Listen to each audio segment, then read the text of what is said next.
everyone, I'm Rebecca and welcome back to my sewing room. Today we are going to be doing a very exciting video because it's an unboxing video. This will be an unboxing and examination video because this box contains historical goodies and I am very excited about these. I got them, I think there's 4 pieces total. I got them from Lauren of Wearing History and she was just like I guess it wouldn't be de-stashing, collecting some of her items that weren't in the best condition, but I saw pictures of the main item that I was interested in and it seems like it's going to be in just fine condition as far as examining goes. So there are, again, I think 4 items in here spanning a variety of time periods. The main one that we're going to be looking at today is a Victorian bodice. From the pictures, it looked to be a bustle-era bodice, so I'm super excited about that, of course, because, you know, it's me. And let's go ahead and take a look at what all is inside here.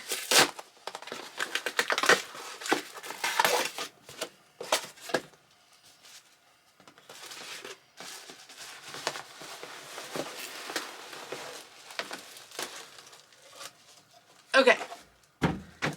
That's everything. Let's try and set this up on the table so that you can see what all I'm going to be opening from bird's eye view.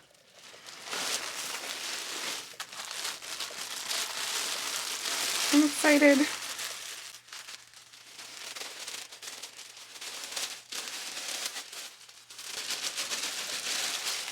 Oh, ooh, bonus content. What a lovely pile of goodies. So I did not even realize that she would be including all of this lace. So let's see what we have here. This, I think, is like the top 2 maybe combinations because we've got like little straps here. I have another one of these as well. Oh, actually, yeah, there we go. So it like goes around the body like that and then it has little straps. I think that's how that works. So I think this is like to combinations or to undergarments or something neckline-ish like that. So yeah, I have another one of those too. I never really know what to do with those. Let's see. This is just a lovely handkerchief. Wow, look at that lace. That's so pretty. It might be part of a lower sleeve because that looks a bit like a cuff. So it could have been that that was a sleeve or I don't know, it's cut from something. But we have what looks to like a finished edge up here at the top. Maybe partially finished, maybe not. Beautiful lace. Just a tiny little scrap of lace there. Here's a nice piece of lace that has a little staining, but it's a really lovely lace and it has a slight curve to the top. Not sure what that would have been from. Here's some yardage. It's definitely got a lot of discoloring, but nice yardage of lace. So that's pretty cool. Oh, that one has a pin in it. So we've got 2 pieces here with this interesting like picot scallop type edge down there. Very pretty. Oh, I love this. It's on mesh. Oh, look how beautiful that is. That is so pretty. And that might have even been the back side. So it's on this very lightweight fine mesh. Got about a yard maybe of it. And it looks like this is our last piece of lace. And this is just random shaped scrap. Not sure what that was from at all. Nice to have some bonus lace. Okay, so this is the one that we're going to be examining. This is the Victorian bodice. So I'm going to put this aside for a moment. Oh, she is rough. Oh my goodness. I knew that a lot of the rest of this was going to be in really, really rough shape. I believe this is a collar. I don't know how to pick this up. Oh, wow. Okay. Oh my goodness. Look at this. So obviously she is in like extremely fragile condition, but this I'm pretty sure was at one point a collar. Oh, maybe like this. Yeah, that makes more sense. So this was like a little, like a capelet type collar, I think, like an evening little collar. And we just have this like super pleated silk. It's like a silk charmeuse, super pleated. And then underneath that is like a silk brocade. But again, both of them are just shredded completely. And then there's some lace edging right there. Oh, she's so sad, but she was so pretty. And I love the pink and green combo. I don't know how well this is showing on screen, but this is like a lovely, sort of a slight salmon to it, but nice bright pink. And then this is like a minty green. Really just lovely. So your neck would be right up here.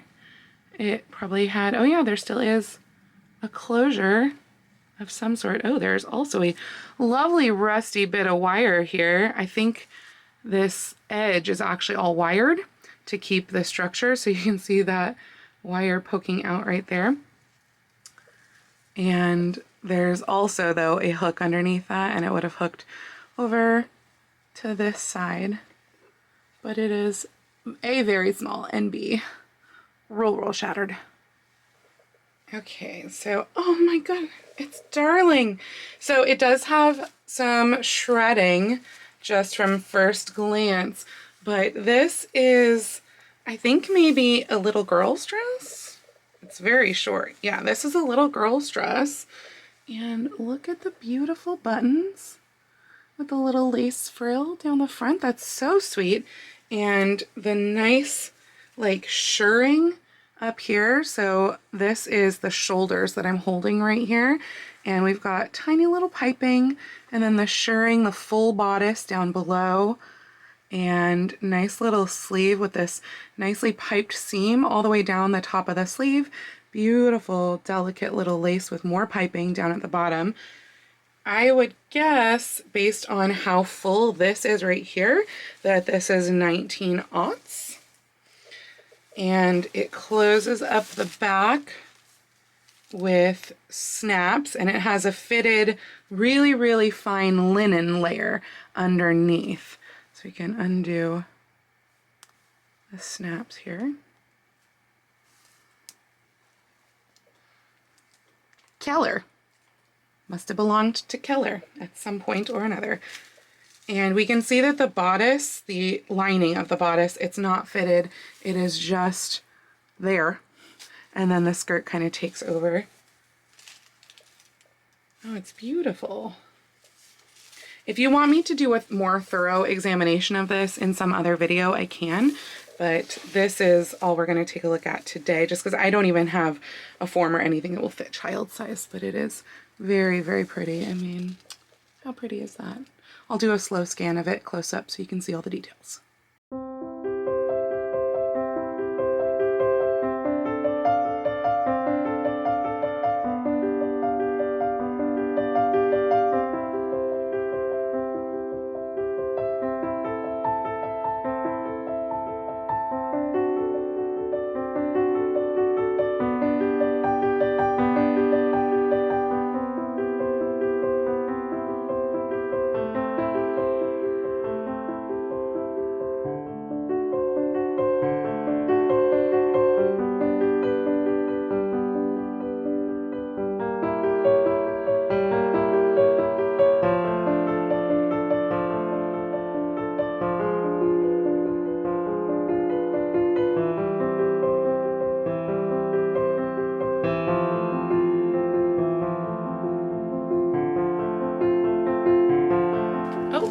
Another little lace piece here that I wasn't expecting. What is this?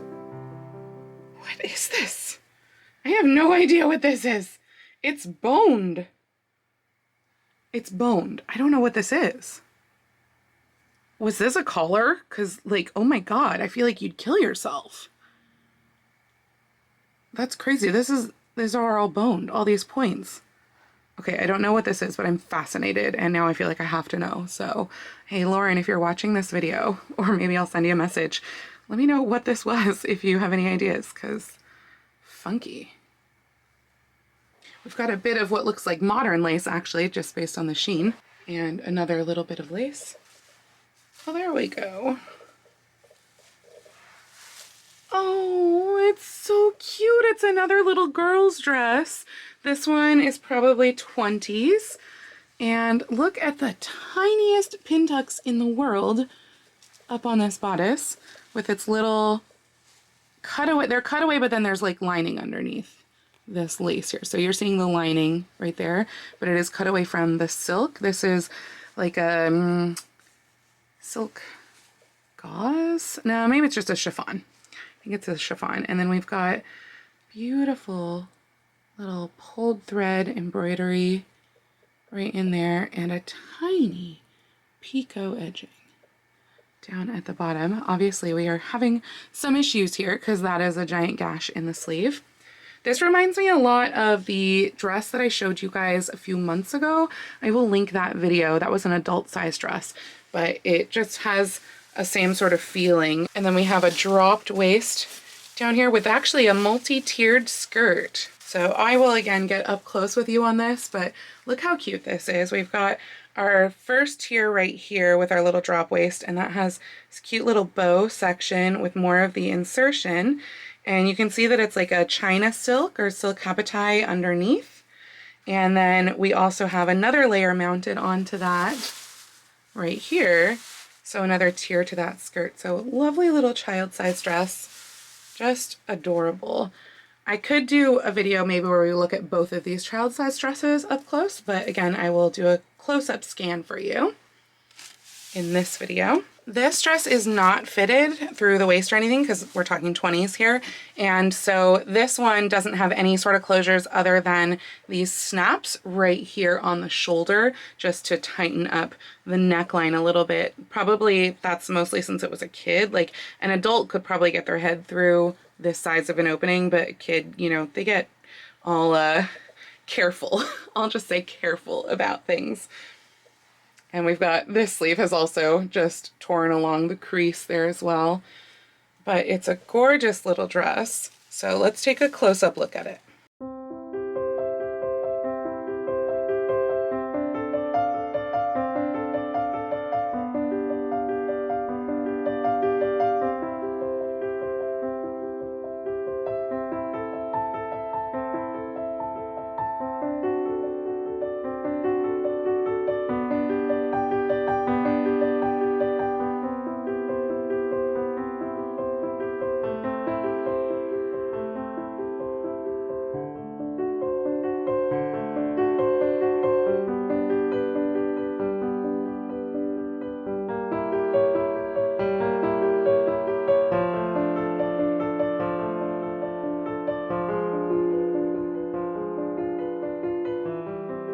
And now the reason that I got this group of clothing was for this bodice here. So she said that the lace was in rough shape, which I can tell.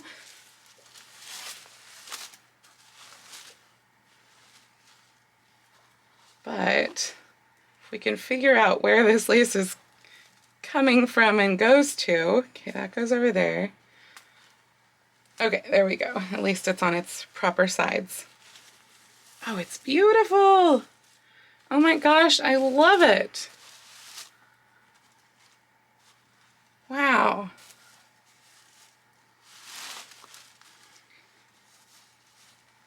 If I can fit this on my dress form, I will put this on my dress form. It does look very small, so I don't know that it will actually fit. I mean, this is the waist right here. So it is like not even 2 hand spans across. It's super, super tiny. This, I think, is a crepe. I think it's a silk crepe. And one of the things that I'm finding very interesting just from looking at it right away is this notch right here in the waist. This allows this to curve without having a pull or anything. So they've just literally cut that away to make that notch. Also, the buttons are in fabulous condition. It almost makes me wonder if they were replaced at some point. These are like an abalone, like mother of pearl type. You can see that iridescent shimmer on them. Just absolutely fabulous condition. The other thing that I find quite interesting is that, yes, we have padding up here in the shoulder, but what that's actually creating is a color difference. I'm hoping this, yeah, it is picking up on camera. Do you see this line right here? So this is where the padding ends, and because the inside is lined with this light brown, we are actually seeing through the fabric. I feel like that was a poor choice. Like, you would have thought that they would line this with an ivory fabric so that you wouldn't get that really harsh delineation. And it could actually be, I'm not seeing a lot of signs of wear on this, so it could be that someone kind of made that mistake and then was like, oh crap, I don't want to wear this anymore. Look at this weird line that it gives me right across the bust. But it is nice to see that little bit of padding. It's not very thick. It's just like a little bit of thin batting, probably. Separate this lace back out. So again, it buttons all the way up the front. The buttons are super, super close together. Some look to be even closer than like an inch together. I mean, this is probably 3/4 of an inch between these two. Most of them I'd say are an inch apart. And then we have all of our trimming here. The sleeve is just lovely too. So we have this bend in the elbow, which is very common. You've seen this before if you've watched my other examining videos, which if you haven't, I'll link a whole playlist for you. But we have this gathered up section on the outer portion of this two-piece sleeve so that it gives more room in the elbow. And then what's really interesting here is we have this slit open below the elbow, and it looks like at some point it probably had a lot of these ribbon ties, like maybe crisscrossing back and forth, but now we only have the one. It does seem like there's like lace and stuff that used to exist there, but it would have had this lace fall from the elbow with our little ribbons right up here and just this beautiful lace. So that would have been really quite nice, almost kind of a nod to the 18th century, I feel like, which was very popular at this time. The lace in the front, I'm curious. Okay, this lace, so at first I was thinking we have two separate trims here. We have this really narrow trim running up here, and then we also have the lace fall, but actually this lace is the same. So it's just separated. If we look up top, we can see that the lace is still somewhat attached where it was like more tightly sewn onto the bodice, and then it's just torn over time down farther down, but this would have all been attached there. And then we also have another run of the lace, and to be honest, I am completely confused as to why there is lace here, because obviously this is a button closed bodice. So if we have lace here off the edge of a button closed bodice, and then we put the buttons on, that lace becomes inside the bodice. So I have no idea why there would have been lace inside the bodice. That makes zero sense to me whatsoever, but there it is. It's sandwiched in underneath. How peculiar. I literally have no explanation for that whatsoever. This side, on the other hand, we do have lace along the edge, which again is in very, very rough state. It has completely separated, but it's the same kind of lace. A lot of the mesh has actually like disappeared from this one, and this would have been seen because we button over. So we have the lace there, and then we would also have this run of lace here, and so it would give just a very full lace effect down the center front. We have a very tall collar here, which makes me think that this is probably 1880s. We'll look at the back in a minute to see if we can determine a little bit better on the year. And I'm also going to get you nice and close up for all of the other details. Let's go ahead and flip her.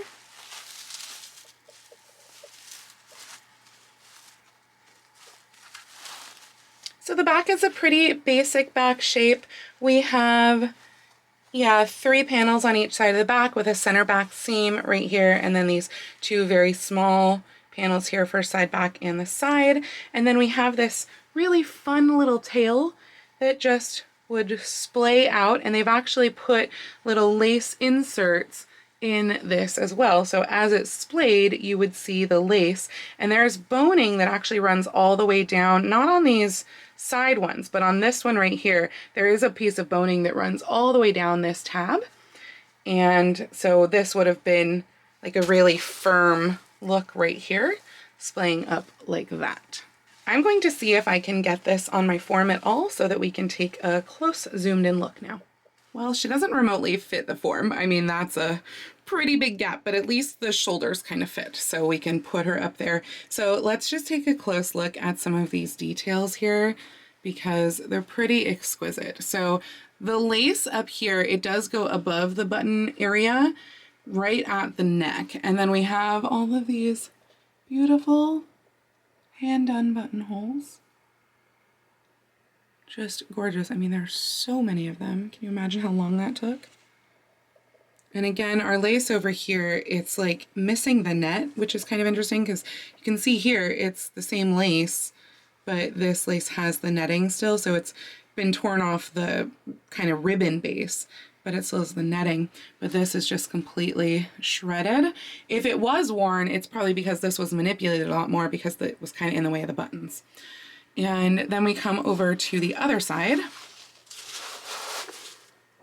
And again, we have our super superfluous lace that I do not understand remotely. If you have any ideas, please leave them below because I don't know why you would put lace inside your bodice. But we have the buttons over here, and I love this stitch line detail. We have a double row of stitching, and then this is a whole separate placket underneath, and I find that very, very interesting. Most of the other bodices I've seen of this era don't have anything like that. They just kind of end after the buttons. They don't have a placket. So we have this little placket here in our stitching that just looks so fine.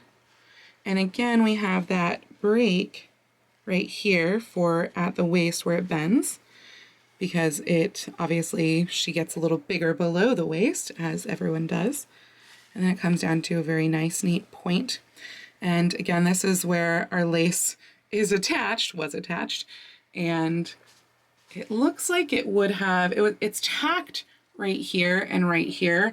So I do wonder if this would have kind of hung, or if it would have been maybe tacked one way or the other. You can also really see the texture of the fabric, this crepe fabric. I'm not used to seeing crepe as a structured bodice, but very interesting to see. And we also get that gorgeous sleeve like I showed you before, but now you can see everything hanging nicely. Very nice there. And then the back, my form obviously A is too big and doesn't have a bustle, and she's too long, but this would have splayed out like this on top of a bustle, and we get these kind of almost a petal shape with the lace in between. And I mean, the bones still hold, like this is still, you know, very spring-loaded there. And she just bends out a little bit below the waist here. So the waist is like right here where my thumb is, and then this flares out just a little bit below. We get nice and narrow down here, and then she widens up so the seam comes over here towards the arm side. Let's look inside.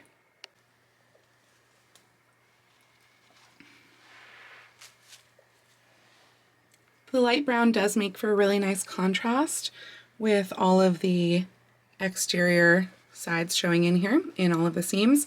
And you can see that the seams were treated beautifully. Each one is bound in what looks like a sort of a China silk, just absolutely lovely. And then we have all of these herringbone stitches over the bones. Some have gone a little bit off kilter, I think. Like this seems like it should be centered, but then again, it is still attached all the way up to here, so maybe not. This bone is poking out, so we can actually see this is baleen right here. So whenever you see this like black, almost plasticky looking stuff, that is baleen. So that's what she's boned with, presumably in all of the channels, since these do look like they are factory made channels that were then inserted in here. So I believe, correct me if I'm wrong, please, but I believe that generally when you see channels like this, boning channels like this was stuff that you would purchase. It was already in its casing, and then you would just put it into your bodice as you needed. This has a waist stay that makes me think it is a manufactured garment, but it does not seem to have anyone's mark on it, maker mark.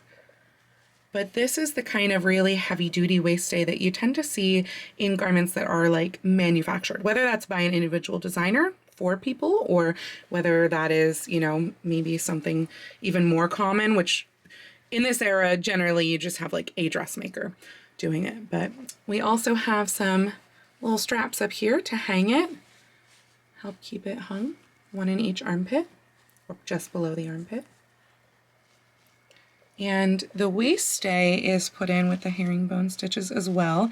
And actually, even the hem on this piece right here, we have got like a herringbone stitch to make that nice point with the lining, because this piece right here is individually lined.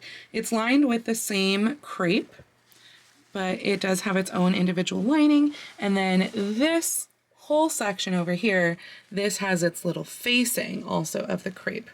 What's interesting though is that the crepe on the inside does seem like it has maybe yellowed more than even like the crepe that was just folded over for the button placket. So I would think they were from the same bolt, but could be wrong. And you can see actually we have that cut on this side as well. It's just that it was folded over inside. So this buttonhole placket, there's no seam here. This is just a fold.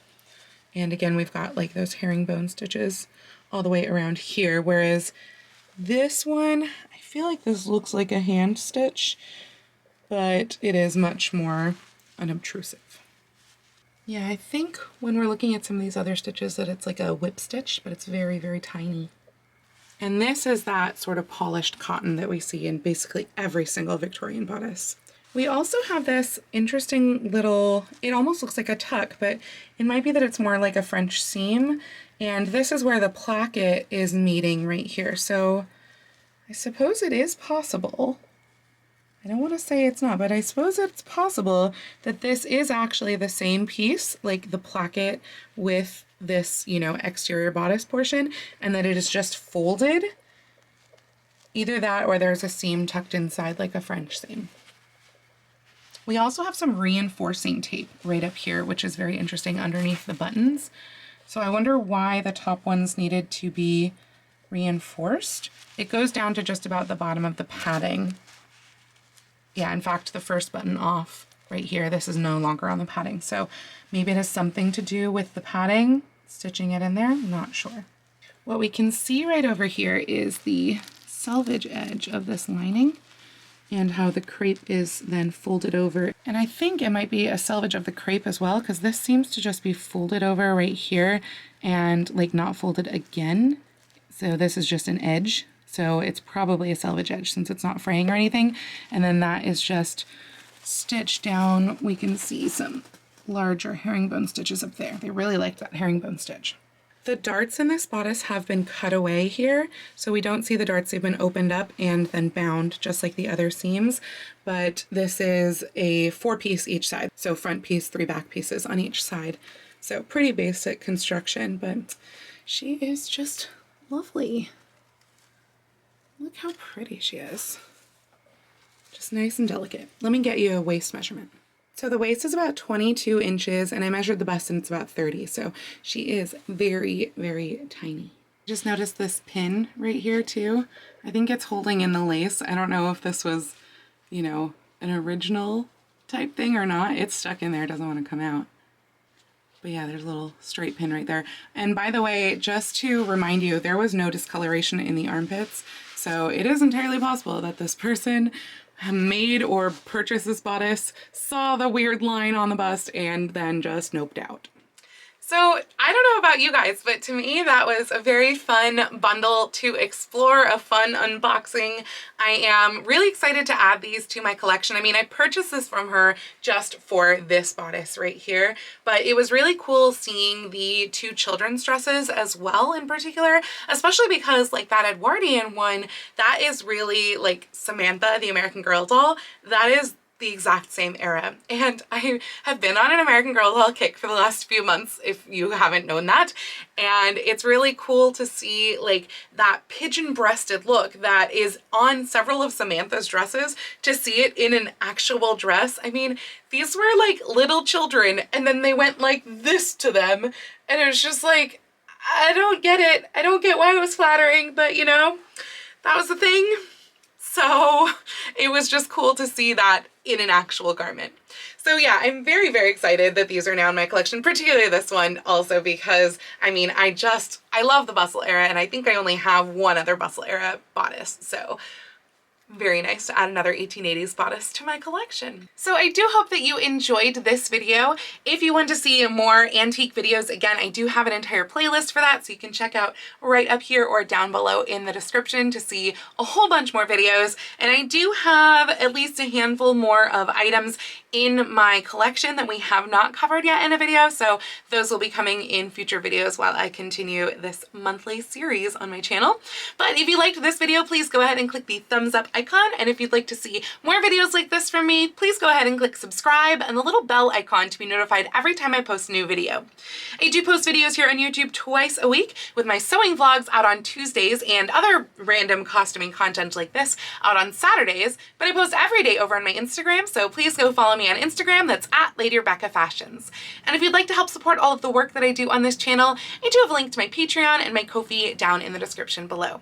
I'd also like to take this time to thank my absolutely amazing patrons. I seriously could not keep doing this channel without you guys. You are so, so fantastic and so important to me. And in particular, a huge thank you to all of my patrons at the Romantic, Victorian, and Edwardian level tiers, who are Sharon, Julie, Mirage, Ari, Audra, Emily, Jean, Kim, Linda, Maria, Renee, Sam, Sarah, Tiffany, Denise, Cherries, Liz, Elizabeth, Heather, and Kimberly. Thank you all so, so much. Seriously, I could not do this without you. And again, if you do want to join my Patreon as well, that link is down in the description. And thank you all so much for joining me today. I hope you all have a wonderful week, and I will see you very soon in my next video. Happy sewing!